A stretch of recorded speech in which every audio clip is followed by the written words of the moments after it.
നമസ്കാരം പ്രിയപ്പെട്ടവരെ. എന്തൊക്കെയുണ്ട് വിശേഷം? ഏവർക്കും സുഖമെന്ന് വിശ്വസിച്ചുകൊണ്ട് കഥയിലേക്ക് ഏവരെയും സ്വാഗതം ചെയ്യുന്നു. ഞാൻ മൃദുല.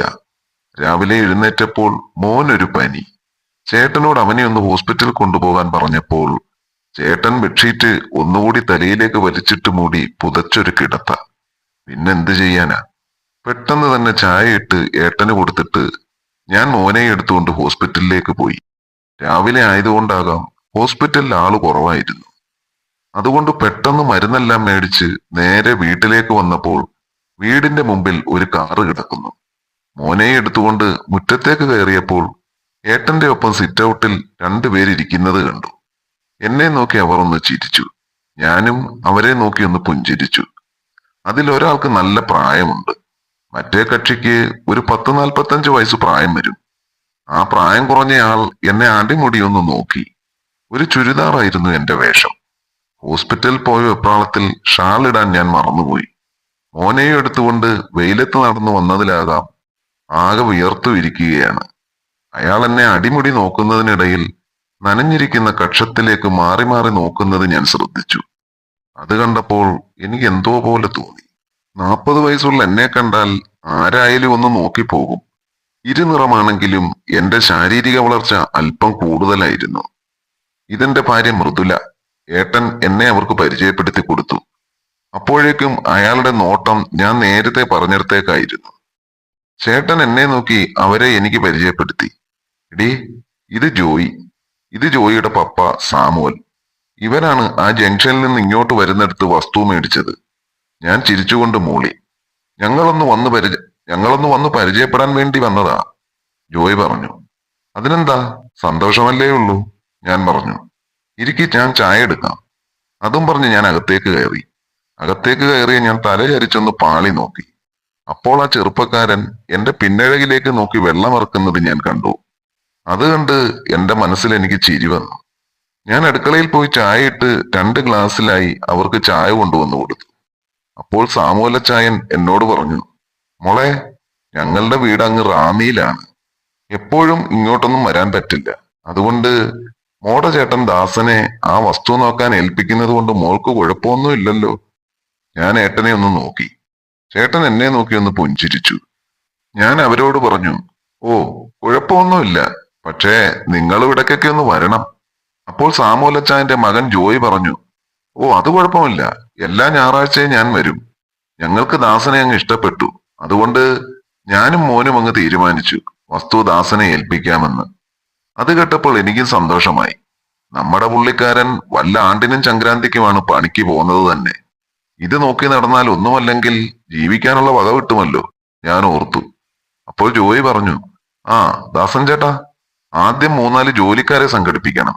എന്നിട്ട് ആ തെങ്ങിനെല്ലാം തടമെടുക്കണം.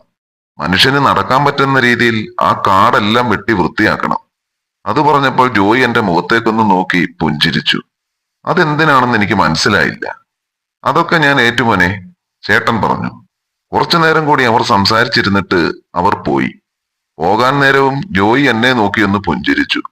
എനിക്ക് അയാളുടെ ചിരി കണ്ടപ്പോൾ എന്റെയും ഉള്ളിന്റെ ഉള്ളിൽ ഒരു പുഞ്ചിരി വിടർന്നു. അവര് പോയിക്കഴിഞ്ഞപ്പോൾ ഞാൻ പോയി ഡ്രസ്സ് മാറി അടുക്കളയിലോട്ട് ചെന്നു. ചെന്നപ്പോൾ കണ്ട കാഴ്ചയോ, ചേട്ടൻ അടുക്കളയിൽ നിന്ന് സേവിക്കുകയാണ്. കയ്യിലൊരു കുപ്പിയും ഇരിപ്പുണ്ട്. എന്നെ നോക്കി ഒരു വളിച്ച ചിരി ചിരിച്ചുകൊണ്ട് പറഞ്ഞു, എടീ, ഈ സാധനം കൂടിയതാ. ഇത് അവര് കൊണ്ടുവന്ന് തന്നതാ. ഞാൻ ചേട്ടനെ ഒന്ന് സൂക്ഷിച്ചു നോക്കി. എന്റെ നോട്ടത്തിന്റെ അർത്ഥം മനസ്സിലായിട്ടായിരിക്കണം ചേട്ടൻ പതുക്കെ അവിടുന്ന് മൂങ്ങി. ഞാൻ ഒന്നും മിണ്ടാതെ അടുക്കളയിൽ എന്റെ ജോലികൾ ആരംഭിച്ചു. രാവിലെ ഹോസ്പിറ്റലിൽ പോയതുകൊണ്ട് ജോലിയെല്ലാം കിടക്കുകയാണ്. കുറച്ചു കഴിഞ്ഞ് ഞാൻ റൂമിലേക്ക് ചെന്നപ്പോഴോ ചേട്ടൻ കുപ്പി കാലിയാക്കി ബോധവും പൊക്കണവും ഇല്ലാതെ സുഖമായി കിടന്നുറങ്ങുന്നു. ഉറക്കത്തിൽ എന്തൊക്കെയോ വിളിച്ചു പറയുന്നുമുണ്ട്. അങ്ങനെ ഒരാഴ്ച കഴിഞ്ഞു. ചേട്ടൻ 3-4 പണിക്കാരെയും കൂട്ടി സാമൂലച്ചായന്റെ വസ്തുവിൽ പണി തുടങ്ങി. ഞായറാഴ്ച ആയപ്പോൾ അപ്പനും മോനും കൂടി വന്നു. വീട്ടിൽ വന്നിരുന്ന് ഒരുപാട് നേരം രണ്ടുപേരും സംസാരിച്ചു. ജോയിക്ക് ഭാര്യയും ഒരു കുട്ടിയുമുണ്ട്. ടൗണിൽ കുറച്ച് കടകളും പിന്നെ ഏലത്തിന്റെ ബിസിനസ്സും. അങ്ങനെ അങ്ങനെ അങ്ങനെ നല്ല സാമ്പത്തിക ശേഷിയുള്ള ആൾക്കാരാണ് അവർ. അന്ന് ജോലിക്കാർക്ക് ശമ്പളം കൊടുത്തിട്ട് അവര് പോയി. അങ്ങനെ 3 മാസത്തോളം കഴിഞ്ഞു. ഇതിനിടയിൽ ചിലപ്പോൾ അപ്പനും മോനും, ചിലപ്പോൾ മകൻ ജോയി മാത്രമായിട്ടും വരും.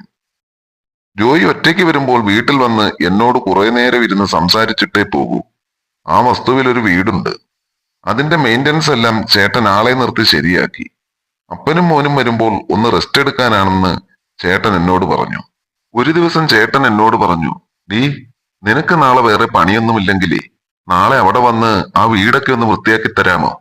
ഞാൻ തലകുലുക്കി. അങ്ങനെ പിറ്റേന്ന് ഞാനും ചേട്ടനും കൂടി പോയി സാമൂലച്ചായന്റെ വീടെല്ലാം വൃത്തിയാക്കി. അത് കഴിഞ്ഞ് പിറ്റേന്ന് ജോയി വന്നപ്പോൾ എന്നോട് പറഞ്ഞു, ഇന്നലത്തെ കൂട്ട് വല്ലപ്പോഴുമൊക്കെ പോയി ആ വീടൊന്ന് വൃത്തിയാക്കി ഇടണേ. അതിനെന്താണെന്ന് വെച്ചാൽ ഞാൻ ചെയ്യാം കേട്ടോ. അതും പറഞ്ഞ് പോക്കറ്റിൽ നിന്ന് കുറച്ച് കാശെടുത്ത് എന്റെ നേരെ നീട്ടി. ഞാൻ വേണ്ടെന്ന് പറഞ്ഞെങ്കിലും ബലമായി എന്റെ കയ്യിൽ പിടിച്ച് കാശ് എന്റെ കയ്യിൽ വെച്ച് തന്നു. അങ്ങനെ ഞാൻ ഇടയ്ക്കിടയ്ക്കൊക്കെ പോയി വീട് വൃത്തിയാക്കിയിടും. ഒരു ദിവസം ഞാൻ ടൗണിൽ പോയിട്ട് നടന്നു വരുന്ന വഴി ഒരു കാർ എന്റെ അടുത്ത് കൊണ്ട് നിർത്തി. നോക്കിയപ്പോൾ പുഞ്ചിരിച്ചുകൊണ്ട് ജോയി ഇരിക്കുന്നു. എങ്ങോട്ടാ? വീട്ടിലേക്കാണോ? ജോയി ചോദിച്ചു. അതെ, ഞാൻ മറുപടി പറഞ്ഞു. എന്നാൽ കയറിക്കോ. ഞാനൊരു പുഞ്ചിരി തൂക്കിക്കൊണ്ട് കാറിലേക്ക് കയറി. എവിടെ പോയി? ജോയി ചോദിച്ചു. ഞാൻ ടൗണിൽ വരെ പോയതാ. പോകുന്ന വഴിയിൽ ഞങ്ങൾ ഓരോരോ കാര്യങ്ങൾ സംസാരിച്ചുകൊണ്ടിരുന്നു. പെട്ടെന്നാണ് ജോയി എന്നെ നോക്കിക്കൊണ്ട് പറഞ്ഞത്, മൃദുലയ്ക്ക് ഈ സാരി നന്നായി ഇണങ്ങുന്നുണ്ട് കേട്ടോ. ചുരിദാറിനേക്കാൾ ഇണങ്ങുന്നത് സാരിയാ. ജോയിയുടെ ആ സംസാരം കേട്ടപ്പോൾ എന്റെ ഉള്ളിന്റെ ഉള്ളിൽ ഒരു കുളിര് കോരിയിടുന്നത് പോലെ എനിക്ക് തോന്നി. ഞാൻ ജോയിയെ നോക്കി ഒന്ന് പുഞ്ചിരിച്ചു. ഞാൻ മൃദുലയോടൊരു കാര്യം ചോദിച്ചോട്ടെ? ഞാൻ ചോദ്യഭാവത്തിൽ ജോയിയെ നോക്കി. ദാസൻ ചേട്ടൻ നല്ല പോലെ മദ്യപിക്കും അല്ലേ? ഞാൻ ജോയിയെ നോക്കി ഒന്ന് ചിരിച്ചു. ഓ, എന്തോ പറയാനാ. നല്ല പോലെ എന്നല്ല, നന്നായിട്ട് തന്നെ കുടിക്കും. പിന്നെ പല കാര്യങ്ങളും തുടക്കത്തിലേ തന്നെ പാടും. ഞാൻ പറഞ്ഞു. അത് ശരിയാ. എനിക്കത് ആളിനെ കണ്ടപ്പോൾ തന്നെ തോന്നി.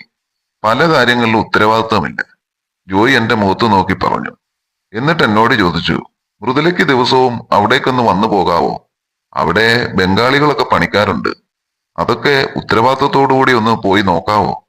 ദാസൻ ചേട്ടന്റെ അടുത്ത് ഞാൻ പറഞ്ഞോളാം. മൃദുലയ്ക്ക് സമ്മതമാണോ? എനിക്ക് സമ്മതമാ, ഞാൻ ചിരിച്ചുകൊണ്ട് പറഞ്ഞു. അങ്ങനെയാണെങ്കിൽ മൃദുലയ്ക്ക് ഞാൻ ഭേദപ്പെട്ട ശമ്പളവും തരും. എന്താ, സന്തോഷമായോ? ജോയി പറഞ്ഞു. ഞാൻ തലകുലുക്കി. അങ്ങനെ പിറ്റേന്ന് മുതൽ ഞാൻ ചാർജ് എടുത്തു. കാശെല്ലാം എന്റെ അക്കൗണ്ടിലേക്കാണ് വരുന്നത്. ഞാനാണ് ജോലിക്കാർക്കെല്ലാം ശമ്പളം വീതിച്ചു കൊടുക്കുന്നത്. ചേട്ടനും അങ്ങോട്ടൊക്കെ വന്ന് നോക്കിയിട്ട് ആരെയെങ്കിലും കിട്ടും. അവരുടെ കൂടെ വണ്ടിയുടെ പുറകിൽ കയറി വീശാനായിട്ട് പോകും. ഞാനാണെങ്കിൽ ഒന്നും മിണ്ടില്ല. അങ്ങേരുടെ ഇഷ്ടം പോലെ നടക്കട്ടെ എന്ന് വിചാരിക്കും. അങ്ങനെ മാസങ്ങൾ കടന്നുപോയി. ഇപ്പോഴാണെങ്കിൽ ഞാനും ജോയി നല്ല കൂട്ടുകാരെ പോലെയാണ്. ഒരു ദിവസം ജോയി പറഞ്ഞു, ഞാൻ നിങ്ങളുടെ വീട്ടിൽ ആദ്യമായി വന്നപ്പോൾ മൃദുലയെ കണ്ട് ഞാൻ അത്ഭുതപ്പെട്ടുപോയി. ഞാൻ വിചാരിച്ചു ഏതോ പണച്ചാക്കിന്റെ വീട്ടിലെ കൊച്ചമ്മയായിരിക്കുമെന്ന്. പോ ജോയി, കളിയാക്കാതെ. അല്ല, ഞാൻ കള്ളം പറഞ്ഞതല്ല മൃദുലേ. അത്രയ്ക്ക് ഗ്ലാമർ അല്ലയോ മൃദുലയെ കാണാൻ. ജോയിയുടെ പോക്ക് എങ്ങോട്ടാണെന്ന് എനിക്ക് മനസ്സിലായി. ഞാനൊന്ന് ഊറിച്ചിരിച്ചു. എന്നിട്ട് പറഞ്ഞു, എന്നെ ആദ്യം കണ്ടപ്പോൾ ജോയിയുടെ നോട്ടവും ഞാൻ ശ്രദ്ധിച്ചു. എങ്ങനെ നോക്കാതിരിക്കും? ആ വിയർത്തു വന്ന രൂപം, ഓ, ഇപ്പോഴും എന്റെ മനസ്സിൽ നിന്ന് പോയിട്ടില്ലത്. അത് കേട്ടപ്പോൾ എനിക്ക് വല്ലാത്ത നാണം വന്നു.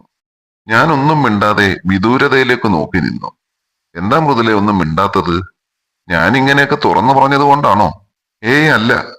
ജോയിയുടെ ആ പറച്ചിലിന്റെ സുഖം മനസ്സിലൊന്ന് ഓർത്തു നോക്കിയതാ. ഞാൻ ചിരിച്ചുകൊണ്ട് പറഞ്ഞു. ഞങ്ങൾ കുറച്ചു നേരം കൂടി അവിടെ സംസാരിച്ചു നിന്നു. അങ്ങനെ പിറ്റേ ഞായറാഴ്ച എല്ലാ ദിവസത്തെയും പോലെ ഞാൻ അങ്ങോട്ട് ചെന്നു. കുറച്ചു കഴിഞ്ഞപ്പോൾ ജോയി കാറിൽ വന്നു. വന്നപാടെ ഒരു കവർ എന്റെ കയ്യിൽ തന്നിട്ട് പറഞ്ഞു, മൃദുലേ, ഇതകത്ത് കൊണ്ടുപോയി വെച്ചേരെ. എന്നിട്ട് ചോദിച്ചു, ദാസൻ ചേട്ടൻ വന്നില്ലേ? വന്നു. വന്നപാടെ രണ്ടു കൂട്ടുകാരെ കിട്ടി. അവരുടെ പിറകിൽ കയറി പോകുന്നത് ഞാൻ കണ്ടു. ഞാൻ പറഞ്ഞു. പെട്ടെന്ന് ജോയി മുറിയിലേക്ക് കയറി എന്നോട് പറഞ്ഞു, മൃദുലേ, ആ കവറിൽ എന്താണെന്നും മൃദുലയ്ക്ക് അറിയാമോ? ഇല്ല, ഞാൻ പറഞ്ഞു. അത് മൃദുലയ്ക്കൊരു നൈറ്റിയാ. അതൊന്ന് ഇടാമോ? ഇപ്പോൾ ഇവിടെ ദാസൻ ചേട്ടനും ആരും ഇല്ലല്ലോ. പ്ലീസ്, എന്റെ ഒരു ആഗ്രഹമാ. എനിക്ക് കാര്യം മനസ്സിലായി. നൈറ്റി ഇടാൻ പറഞ്ഞത് എന്തിനാണെന്ന്. ഇന്നിവിടെ എന്തെങ്കിലുമൊക്കെ നടക്കും, ഞാൻ മനസ്സിലോർത്തു. അത് തനിക്കും സന്തോഷമുള്ള കാര്യമാണ്. എത്ര നാളായി ദാസൻ ചേട്ടനുമായിട്ടൊന്ന് കൂടിയിട്ട്. അങ്ങേർക്ക് മദ്യം മാത്രം മതിയല്ലോ. സന്തോഷം കൊണ്ട് എനിക്ക് ആകെ കുളിര് കോരി. ഞാൻ പെട്ടെന്ന് പോയി നൈറ്റി ഇട്ടുകൊണ്ട് വന്നു. ജോയി എന്നെ അത്ഭുതത്തോടെ അടിമുടിയൊന്ന് നോക്കി. പിന്നെ അവിടെ നടന്നത് ഒരു സ്വപ്നത്തിൽ എന്നതുപോലെയാണ് എനിക്ക് അനുഭവപ്പെട്ടത്.